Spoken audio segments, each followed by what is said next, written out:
할렐루야. 우리 옆에 사랑 인사합시다. 사랑합니다. 축복합니다. 할렐루야.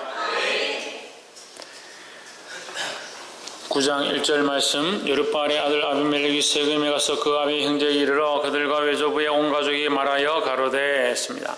이 말씀은 무슨 말씀이냐면, 제가 이 내용이 기니까 스토리를 간단하게 말하면, 기드온이 전쟁에서 이기고 이스라엘이 기드온의 가정을 왕의 가정으로 세우려고 그렇게 했는데, 나는 그렇게 하지 않겠다. 그래서 왕이 없는 상태로 있었습니다. 근데 그 중에 아비멜렉이라는 녀석이 자기가 왕이 되고 싶은 거죠. 근데 하필은 이 기드온의 70 자녀가 문제가 뭐냐면, 정통적으로 자기 아내를 가지고 자식을 낳았으면 문제가 안 되는데 첩들이 많았다는 거죠. 솔로몬도 나중에 왜 망하냐? 첩이 많아서 망한 겁니다. 그러니까 육체를 사랑하고 세상을 사랑하고 육체의 정욕을 따라 세상의 많은 것들을 쫓아가면 결국은 망하게 돼 있다는 거예요. 그래서 솔로몬이 여인들을 많이 취해서 나중에 세상의 여인, 이방 여인들을 데려오니까 이방 여인들이 뭘 가져오느냐? 우산을 같이 데려오는 거예요. 우산을 같이 데려와서 솔로몬과 함께 있으니까 솔로몬이 자기도 모르게 가서 우상에게 절하고 그렇게 하는 거예요. 그게 문제가 되는 거죠. 기도원도 마찬가지예요. 그러니까 그 중에 뭐가 있냐? 이방 여인이 있는 겁니다. 우상을 섬기고 이방을 따라가는 자식이 있는 겁니다. 이방 여인에게서 난 자식이 이 아비멜렉인 거예요. 이 아비멜렉이 보니까 마음에 안 드는 거죠. 그래서 세겜에 가가지고, 이 세겜도 이제 가나안 족속들 중에 한 부류인데, 이 세겜에 있는 사람들은 하나님께서 다 이스라엘 백성이 다 없애라 했는데 남겨둔 거예요. 그래서 조금 남아있는데 이 사람들이 있으니까 세겜 사람들이 가가지고 내가 너희의 왕이 되고 싶다. 아비멜렉이 얘기하는 거죠. 그 얘기를 듣고 이 세겜 사람들이 그래, 그럼 그렇게 하자 해가지고 그 기드온의 아들 나머지 70명을 반석에서 다 죽여버려요. 다 죽였는데 하필 그때 5절 후반절에 보면 요담은 막내인데 요담이 도망치는 겁니다. 이 열왕기서나 역대하나 역대상하나 사사기에서 이런 게 보면 역사 속에서 일어났던 이 많은 전쟁들을 보면서, 우리 조선시대 때 조선실록 보면서 우리가 이 내용들을 어떻게 사람이 어떻게 암투하고 이런 것들을 보잖아요. 이 말씀에도 똑같이 그렇게 나와 있는 거예요. 근데 우리는 그 역사와 이 정쟁과 그 흐름을 보는 것이 아니라 우리는 뭘 볼 수 있어야 됩니까? 하나님 일하신 영적인 눈들을 볼 수 있어야 하는 거예요. 홍준이 뭘 봐야 된다고? 하나님 일하신 영적인 것들을 볼 수 있어야 되는 거예요. 이 문제들 가운데 하나님께서 어떻게 일하시고 어떻게 징벌하시고 어떻게 역사하고 있는지를 보게 되기를 소망합니다. 그래서 그 다음에 요담이 산 위에 올라가가지고 사람들이 모여있는 곳에 사경 사람들아 들어봐라. 어느 날 나무들이 나와가지고 감람나무한테 가서 우리 왕이 되라, 무화과나무한테 가서 우리 왕이 되라, 포도나무한테 가서 우리 왕이 되어달라 하니까 그 귀하고 좋은 나무들이 내가 싫다, 우리가 왜 하나님의 일을 버리고 하나님 맡기신 일을 버리고 너에게 왕노릇 하랴 그렇게 하니까, 그럼 왕노릇 할 사람 없으니까 가시나무한테 갔다. 가시나무한테 가니까 가시나무가 그래, 그러면 내가 너희들을 왕 해줄게. 그 대신에 내가 너희를 왕 하는 대신에 너희는 내 그늘에 와서 쉬어라. 가시나무 그늘 밑에 있으면 어떻게 되겠어요? 네, 나무가 이렇게 자라가고 이렇게 움직이면 바람이 불고 이렇게 하면 찔리겠죠. 고통이 있는 거다는 거죠. 자기들한테 고통 줄 걸 뻔히 아는데 왕 삼을 자가 없다고 해서 왜 가시나무에게 가서 그렇게 하느냐. 너에게 왕답지 않다. 너에게 왕이 될 만하지 않다라는 거죠. 그 얘기를 합니다. 그 얘기를 하고 무서워서 도망을 쳤는데, 몇 년 동안 조용했죠. 조용했는데 3년 만에 이 하나님께서 역사하시는 일들이 벌어지는 거예요. 20절 한번 보십시오. 20절. 그렇지 아니하면 아비멜렉에게서 불이 나와서 세겜 사람들과 밀로 족속을 살릴 것이요, 세겜 사람들과 밀로 족속에게서도 불이 나와서 아비멜렉을 살릴 것이니라 하고, 이게 누가 얘기한 거냐면 요담이 이렇게 예언하는 거예요. 너희들이 그렇게 부정한 잘못된 짓들을 했다. 잘못 왕을 세웠다. 너희가 너희를 구원한, 너희를 도와준 기드온의 그 자식들을 어떻게 죽일 수 있느냐? 한반석 위에서 70명이나 죽일 수 있느냐? 그 얘기를 하면서 결국 너희가 서로 망할 것이다. 너희의 조합은 잘못된 것이다 하는 거예요. 우리가 이 말씀을 보고 알 수 있는 게 뭐냐? 잘못된 조합을 버려야 되는 거예요. 세상과 짝하고 죄와 짝하고 잘못된 사람들과 연합하는 이 잘못된 조합들을 끊어버려야 되는 거예요. 자기 안에도 우리 안에도 이런 것들 얼마든지 있을 수 있습니다. 우리가 운동을 한다. 운동하는 게 괜찮죠. 운동하는 게 뭐가 제가 됩니까? 운동을 통해서 다른 것들을 취하고 다른 것들을 즐기하고 다른 것들로 빠진다면 그 운동을 끊어야 돼요. 즐기는 오락이 있는데 이 오락을 하는 게 뭐가 제가 되냐. 근데 오락을 통해서 마음이 빼앗기고 세상이 빼앗기고 하나님을 향한 생각들이 빼앗긴다. 그럼 그거 끊어야 되는 거예요. 친구들과 사귈 수 있습니다. 친구들 사귀는 게 뭐가 죄가 됩니까? 친구들과 지내는 게 뭐가 죄가 되면 죄가 안 되죠. 하지만 친구들이 선하지 아니하고 말씀 앞에 서 있지 아니하고 또한 내가 말씀으로 그들을 이끌지 못한다면 친구들이 말씀 안에 있지 않아도 내가 말씀 안에 있어서 그들을 바로 이끌 수 있다면 상관이 없어요. 그런데 내가 끌려가고 내가 물이 든다면 끊어야 되는 거예요. 이 잘못된 조합, 세상과 짝하는 이 모양들을 끊어야 된다는 겁니다. 끊으시기를 주의 이름으로 축복합니다. 22절에 아비멜렉이 이스라엘을 다스린 지 3년 만에 하나님께서 이들을 심판하시는데 23절 하나님이 아비멜렉과 세겜 사람들 사이에 뭘 두었다? 악한 신을 보냈다. 악한 영을 보냈다. 악령이 하나님께서 통치하시는 통치 수단을 쓰시는 거예요. 그래서 우리가 하나님이 왜 악령을 쓰시냐 이렇게 말할 수 있는데 하나님이 거룩하신 분인데 어떻게 악령을 쓰시냐 이렇게 할 수 있습니다. 그러니까 저것이 이렇게 잘생기고 착하게 보이고 어쨌든 아이들을 바르게 인도할 만한 게 생긴 목사님이 몽둥이를 들어서 한 번씩 야단칠 때 보면 이 몽둥이가 영 안 좋죠. 이미지가 안 좋잖아요. 몽둥이 든 게 아이들 말 안 듣다가 제가 해초리 들었다. 해초리는 별로 이미지가 안 좋죠. 근데 왜 섭니까? 그 영혼을 사랑해서 되는 거죠. 하나님이 악한 영을 쓰시는 거예요. 하나님의 방법, 하나님의 선한 일들을 위해서 쓰시는 거예요.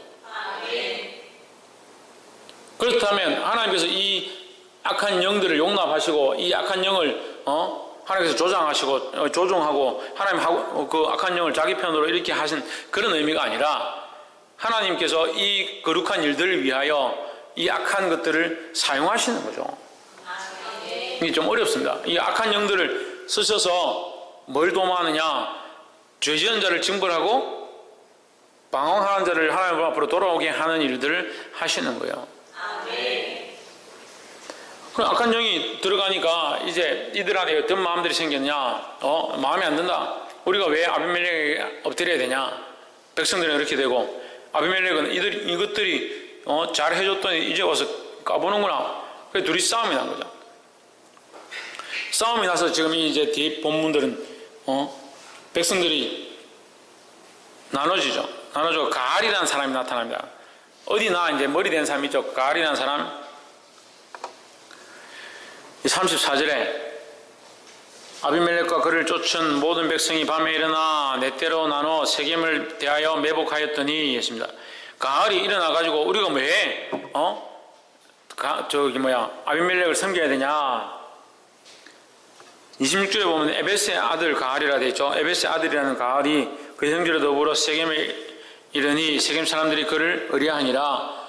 그 가알이라는 사람이 그 세겜에 같은 혈통이었던 것 같아요. 아비멜렉은 조금 달랐고. 그러니까 우리가 왜 하필 아비멜렉을 따라가야 되냐? 가알이라는 사람 좀 더 우리하고 잘 친하다. 그 가알을 따라가는 거예요. 그러니까 아비멜렉 따를 필요 없다. 그 필요 없다 이렇게 하니까 아비멜렉 화가 나서 군사를 준비해가지고 네 떼를 나눠서 이제 쳐들어가는 거예요. 쳐들어가가지고 밭에서 사람들 죽이고 성 앞에까지 이르렀는데 사람들이 막 도망치다가 어디에 가느냐? 46절에 세겜 망대의 사람들이 이를 듣고 에블릿 산당의 보장으로 들어갔더니 세겜 망대의 모든 사람들이 망대에 있는 그 신을 섬기는 신당 안에 들어갔습니다.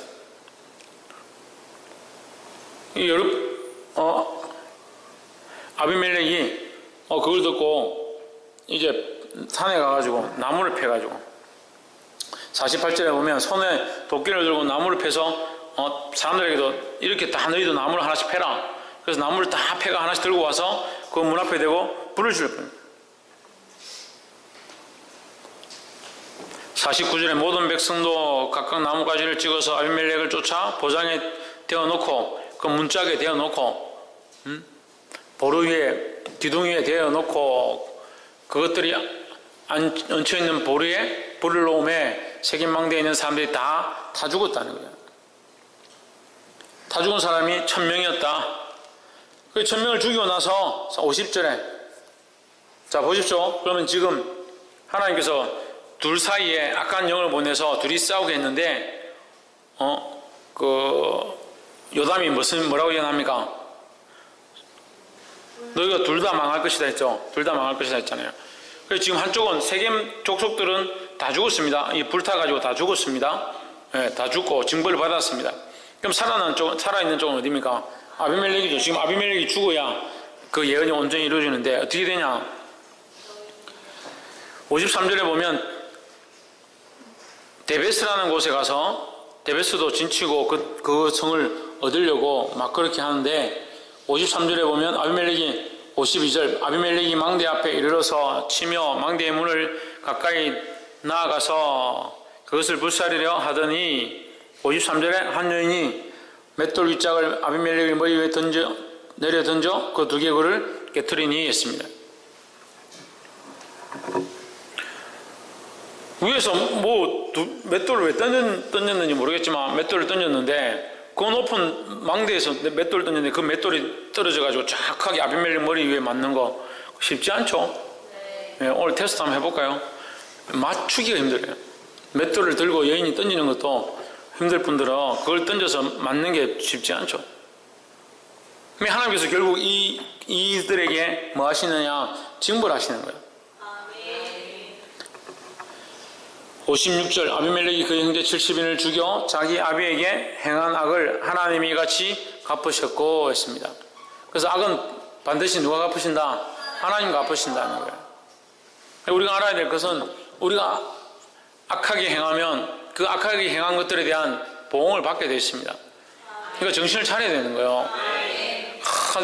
이렇게 하니까 마음에 안 든다. 내가 그래서 이렇게 보복할 거야.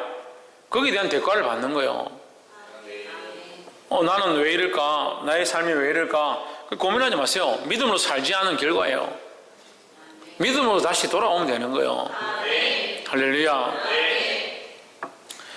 기도원이 하나님 떠나고 우리가 어제 말씀 나눴지만 하나님 떠나서 하나님 신뢰하고 하나님 앞에 있었지만 완전히 떠나지 않았죠. 하나님 앞에 있었지만 그가 우유부단해가지고 처첩을 70이나 처첩을 둔 거예요. 그러니까 자식을 70이나 낳습니다. 이게 뭡니까? 이거 하나님 앞에 선하지 않은 거죠. 그가 에봇을 만듭니다. 금고리 기고리를 받아서 녹여가지고 에봇을 만듭니다. 이게 하나님 앞에 선하지 않은 거잖아요. 그가 선한 길을 걸어오고 모범적인 길을 걸어오고 빛된 삶을 살았다 하더라도 그가 결과적으로 백성들에게 덕이 되지 않는 에봇을 만들고 70인을 세우는 거예요. 그것을 위해서 어떻게 됩니까? 70인이 한반석 위에서 죽는 결과를 낳는 겁니다. 반드시 누가 갚으신다? 하나님 갚으신다. 그걸 기억해야 하는 겁니다. 이 하나님께서 갚으신다는 것은 우리가 두 가지를 알 수 있습니다. 하나는 내 삶에 대하여 반드시 하나님께서 계산하신다는 거죠. 내 삶에 대해서 하나님께서 반드시 갚으시니까 정신을 차리고 깨어있어야 될 줄 믿습니다. 홍천이 뭐라고? 홍진은 뭐라고? 지대은 뭐라고? 유혈이 뭐라고? 왜 정신을 차리고 깨어있어야 되나? 홍진우 왜 정신을 차리고 깨어있어야 되나? 정신을 차리고 좀 깨어있어라. 신희경 왜 정신을 차리고 깨어있어야 되나? 내가 삶에서 행한 대로 하나님께서 갚으시기 하나님께서 갚으시기 때문에 정신을 차리고 깨어있어야 된다는 거죠. 내 삶에 내가 행한 것들이 반드시 하나님께서 갚으시기 때문에 정신을 차리고 깨 있어야 되는 겁니다. 지금 내 앞에 닥친 이 수많은 문제들을 내 앞에 당하는 이 수많은 문제들을 왜 내게 이런 일들이 있느냐, 왜 내게 이렇게 하느냐, 그렇게 말하기 이전에 내가 믿음으로 살았다면 이라고 생각해 보라는 거예요. 내가 믿음으로 행했다면 이런 결과가 있겠는가, 그렇게 볼 수 있어야 된다는 거예요. 그럼 믿음이 없으니까 이 결과를 인정할 수 없는 거예요. 왜 딴 사람들은 다 해주고 나는 안 해주느냐, 그렇게 생각할 필요가 뭐 있습니까? 믿음 안에 있으면 되죠. 우리 행한 결과가 오늘 우리 앞에 있다는 사실을 기억해야 하고, 또 한 가지는 뭐냐면 하나님 갚으신다. 내게도 갚으실 뿐만 아니라 다른 악한 자에게도 갚으신다. 그럼 이건 뭘 말합니까? 홍진우 너 좀 남아라. 기도회 끝나고 남아라. 하나님 내게 갚으신다. 또 하나님 갚으신다는 것은 우리가 뭘 할 수 있느냐? 우리가 갚을 필요가 없다라는 거예요. 또 우리는 지난주도 했지만 용서하는 은혜가 있습니다. 남을 용서할 수 있는 것이 특권이고 그게 축복인 거예요. 그러니까 우리는 어떻게 하면 됩니까? 용서하면 되죠. 누가 하신다? 하나님께서 갚으신다는 거죠. 악하게 행한 자, 잘못 행한 자, 우리를 괴롭게 한 자, 하나님 갚으시는 거예요. 말씀 맺겠습니다. 하나님께서 갚으시는 이 역사를 기억하고 믿음 안에 서 있기를 주의 이름으로 축복합니다. 또한 심판하는 것과 보복하는 것이 하나님께 있음을 인정하시기를 주의 이름으로 축복합니다. 그리고 또한 우리가 기억해야 될 것은, 첫 번째 우리가 뭐라고 했습니까? 네?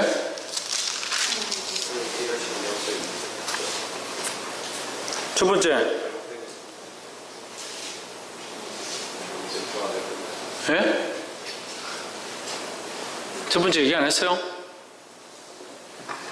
나도 까먹었는데. 첫 번째 뭐라 했는데?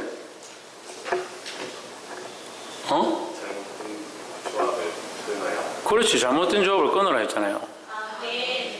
그래서 잘못된 조합은 세상과 조합하는 거, 세상과 짝 하는 거, 어제도 말씀한 거하고 연결되잖아요. 잘못된 조합들을 끊어야 된다고요. 잘못된 조합을 끊지 못하니까 아비멜렉과 세겜이 함께 망했다라는 거예요. 우리는 이 잘못된 조합이 우리 안에 있다면, 잘못된 사랑이 있다면 끊을 수 있어야 된다는 거예요. 또 두 번째는 하나님께서 갚으신다는 거죠. 그 하나님께서 갚으시는 것은 두 가지다는 거예요. 내 삶에 내가 행한 대로 하나님께서 분명히 갚으신다는 거예요. 그러니까 정신을 차리고 믿음으로 살아야 될 거고, 또한 다른 사람에게도 하나님께서 갚으신다라는 겁니다. 그러니까 우리가 갚으려고 하지 말고 믿음으로 행하면 하나님께서 반드시 그 문제에 대해서 해결자가 되어 주신다라는 거예요. 이 신앙을 가지고 승리하기를 주의 이름으로 축복합니다. 기도하겠습니다.